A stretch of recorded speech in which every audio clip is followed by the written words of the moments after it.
Mahigit 600 milyong piso. Seryosong mga akusasyon ng plunder.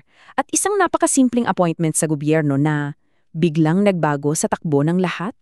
Pag-usapan natin kung paano sumiklab ang political firestorm na ito. Yan ang malaking tanong, di ba? Paano nangyari na isang posisyon lang, isang tao lang na itinalaga sa pwesto ay nagawang yugyuin ang buong political landscape ng Pilipinas? Halika, himayin-himay natin yung mga detalye. Okay, so saan ba talaga nagsimula ang lahat ng ito? Well, ang ugat ng buong issue ay umiikot sa isang napakalaking halaga at sa mga seryosong akusasyon na kaakibat nito. Ayan, P612.5 milyon yan yung kabuuang halaga ng confidential funds na ngayon ay iniimbestigahan. Pera na di umano'y maling ginamit ng mga opisinang pinamunuan noon ni Vice President Sara Duterte. At dahil dito, may mga mabigat na kasong posibleng kaharapin niya. At hindi to biro. Tingnan niyo yung listahan ng mga inirekomendang kaso ng House Committee.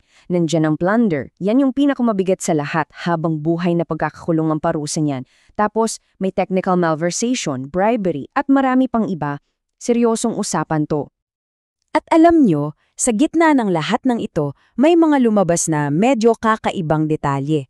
Sa investigasyon daw ng Kamara, nakikita silang ng mga resibo na may pangalang Mary Grace Piatos at J. Camote.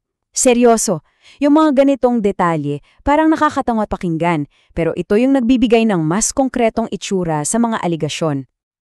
Okay, so para mabilis nating maintindihan yung takbo ng mga pangyayari, heto yung timeline.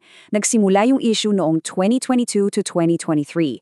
Pagdating ng 2024 and 2025, umarangkada na yung investigasyon sa Kamara, nagkaroon ng impeachment complaint hanggang sa umabot na yung kaso sa Ombudsman nitong June 2025.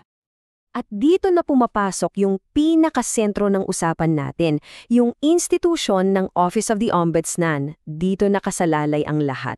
At para maintindihan nyo ngayon, kailangan nating balikan yung dati nitong pamunuan, yung tinatawag ng ilan na lumang rehimen. Para lang malinaw sa lahat, ano ba ang Ombudsman?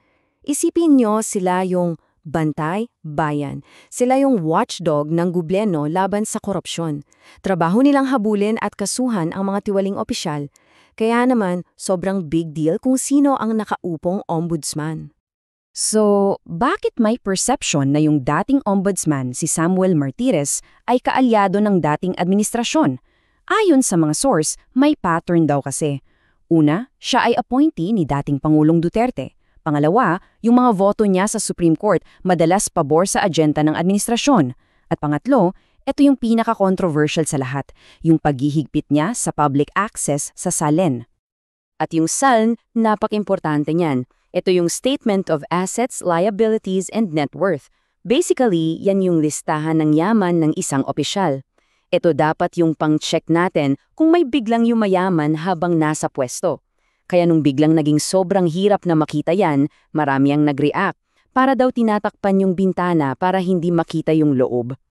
Sa katunayan, mismong yung pinalitan ni Martires, si dating Ombudsman Conchita Carpio Morales, ang bumatikos sa kanya. Ang sabi niya, yung ginawa ng kahalili niya ay isang pagtalikod sa transparency at pananagutan. Napakabigat na salita, lalo na't galing mismo sa predecessor niya. And then, nagbago ang ihip ng hangin. Biglang-bigla, may isang appointment na yumanig sa buong political scene. Ito yung tinawag ng marami na isang pangpolitikang lindol. At paano natin nalaman na malakas yung pagyanig? Tingnan nyo na lang yung reaksyon. Sabi ng isang source, yung naging reaksyon daw ni Senadora Amy Marcos sa bagong appointment ay hindi lang simpleng pagtutul. Ang description, sheer, unmistakable panic. Pagkataranta, yan daw ang naramdaman ng kampo nila. Sa kabilang banda naman, ito yung sinabi ng Malacanang tungkol sa pag-upo ng bagong ombudsman na si Boying Remulla. Malinaw na malinaw ang mensahe. Walang secret cows, walang exemption, at walang palusot. Para bang sinasabi nila na, okay, tapos na ang panahon ng proteksyon. Kaya heto na tayo ngayon, nasa isang sangandaan, ika nga. Ngayong nagbago na ang pamunuan sa ombudsman, ano na ang ibig sabihin nito para sa mga taong sangkot sa kaso? At anong ibig sabihin nito para sa buong bansa? Kung itatabi natin yung dalawang panahon, ang linaw ng pagkakaiba, di ba? Sa panahon ni Martires, ang perception ay nagsilbi siyang firewall o protection. Ngayon, sa pangako ni Remula, ang expectation ay magiging isa siyang tunay na watchdog o bantay bayan. Mula sa tila hindi umuusad na kaso, bigla itong naging isang live threat.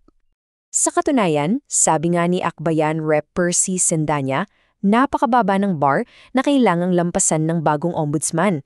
Parang sinasabi niya na dahil sa nangyari dati, kahit anong improvement lang ay malaking bagay na.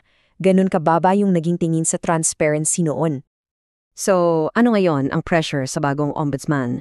Well, dalawang malaking bagay ang hinihiling sa kanya. Una, ibukas muli sa publiko ang mga sal. Simple. At pangalawa, simulang galawin at isampa na ang mga kaso lalo na yung malalaking kaso ng korupsyon. Kasama na siyempre itong plunder case na pinag-uusapan natin. At dito tayo nagtatapos sa isang napakahalagang tanong. Sa bagong kabanatang ito, ang ombudsman ba ay magiging isang tunay na bantay bayan para sa interes ng mga tao? O magiging isa lang ba itong armas na gagamitin ng mga makapangyarihan sa politika? Yan ang tanong na sasagutin ng mga susunod na buwan. At yan ang dapat nating lahat abangan.